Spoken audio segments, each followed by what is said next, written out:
yesterday we have seen a suspected drone attack on Kuwait International Airport and its fuel tanks reserves, but no loss of life has been indicated or reported.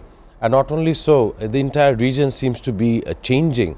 Israel cabinet, the Knesset, passes a law that would allow to use capital punishment on those who are regarded as prisoners or Palestinian prisoners, to be specific. Not only so, there was a genocide on Gaza, as we have seen, 80,000 deaths and numerous injuries.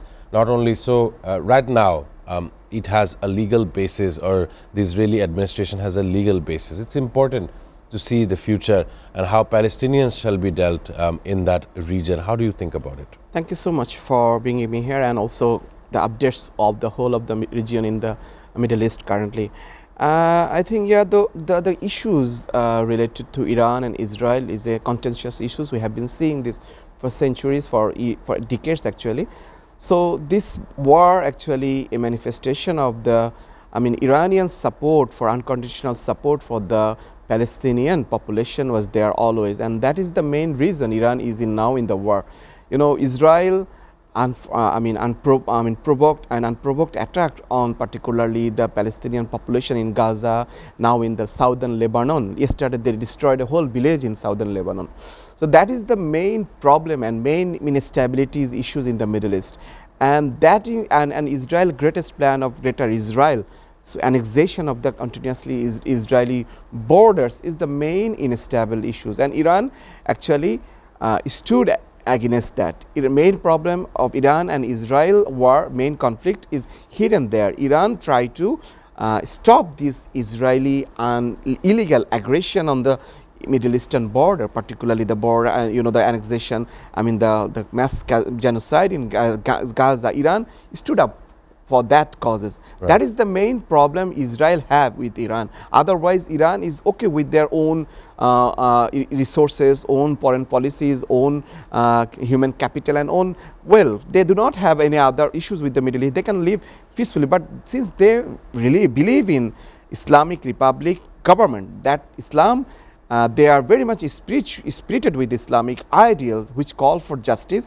So they wanted to bring some justice for the Palestinian population, particularly the massacre that happened in Palestinian for the centuries, for the years. So that is the main reason Iran stood against Israelis annexation. And that what is the unfortunately the Iranian neighbors, the regional, the countries, they do not see this as a biggest issue, but sooner or later their country will be also annexed by Greater Israel policies of current Israeli government. So that is the main. It's very important to contain Israel this annexation policies, and the Middle Eastern countries, they have to be work unitedly with Iran to stop that annexation.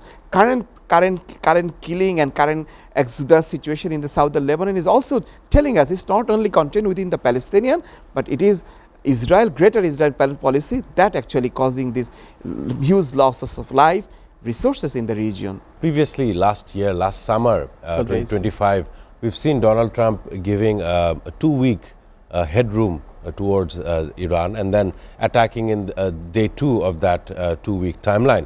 So it is very easily recognized that any moment the US might decide on their typical course of action regarding the Strait of Hormuz. And that strait actually belongs to the sovereign nation of Iran. Right. And at this moment, Iranians are definitely trying to understand where the end game is to this war.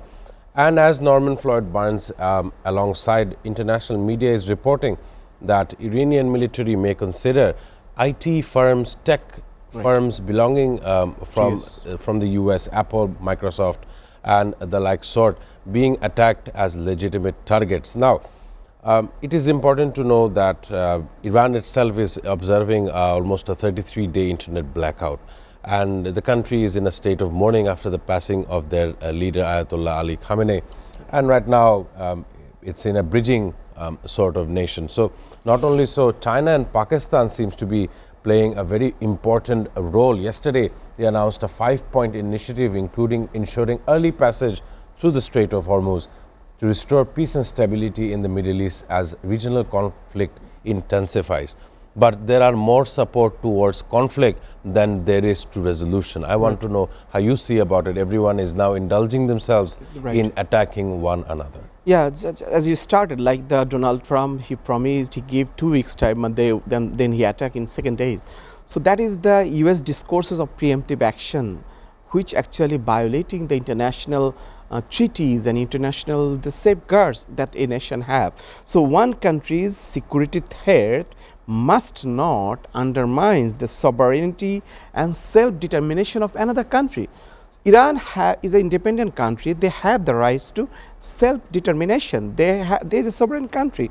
But unfortunately, the way US see the world is actually total chaos, total disaster, like the way we have seen 2001 Iraq war, then the attacks on Gaddafi, then this kind of like, then the attack on currently Iran and Venezuela, and then next is Cuba. So the way they design the international order is actually total disorder, total chaos. So from Iranian side, they always spoken that they believe in international treaties, international laws, they abide by the international principles, they abide by the NPT. So all of this, they followed all those principles apart from their continuous support for the Palestinian oppressed nation. The Iranian leader have repeatedly spoken that we are supporting in favor of oppressed rather than an oppressor. That the ideological standpoint of the country must have, and that Iran have, because from the 1979, the Iranian revolution, Iran has always spoken for the oppressed global oppressed nation. Even during the Ahmadinejad, we have seen there is a collaboration between Middle Eastern countries to Latin American countries, because they feel that that is oppressed, and there is a anti-imperialist coalition that was. So that is against the oppressor. So currently Iran is, as you said, with the losses of great Imam Khomeini, Iranian nation actually further inspired for that ideological causes. You know, we see the international world, international politics, the discourse of a nation through the realist schools only. But in Iranian case, it is of course an ideological schools they belongs to, because they said, even Imam Khomeini, the former leader, they said, for us, if Iran defeated, it doesn't bother us if Islam win, because you know their main cause is to serve the purposes of Islam, and they follow the great leader there, Imam Hussein, who sacrificed his life for the justice. So that is the Iranian nation. They are hugely inspired of. They are the very spirited nation, and even though there are lots of destruction, lots of losses of life, they are not back off. They are not feared of about this destruction. So that they continuously uphold this their right to self-determination, and their success is their people's unity. You know, you can see it is 3-4 weeks of war. There is not any mass demonstration against the war. People are more united, and they are supporting the rightful rights of the Iranian nation of self-determination. Their peaceful nuclear project, and also their they did not discover. I mean, they did not invented the nuclear bomb, because they think it is anti-human bombs. To say they increase their missile capacities, which is okay, but the arguments were made that stated that the leader Ayatollah was always against creation of such a bomb, because it is anti-human. It will kill indiscriminately children, adult, even all the animals in the world. So that is inhuman, and Islam doesn't permit this kind of inhuman war. Even in our prophetic time, we have seen the prophet instructed the children not to harm any women, not to harm any children, not to harm any elderly, not to kill any plants. So this is the Islamic ideal. So you have to see the war in terms of not only realist way, but also in ideological way that Iran is trying to upholding.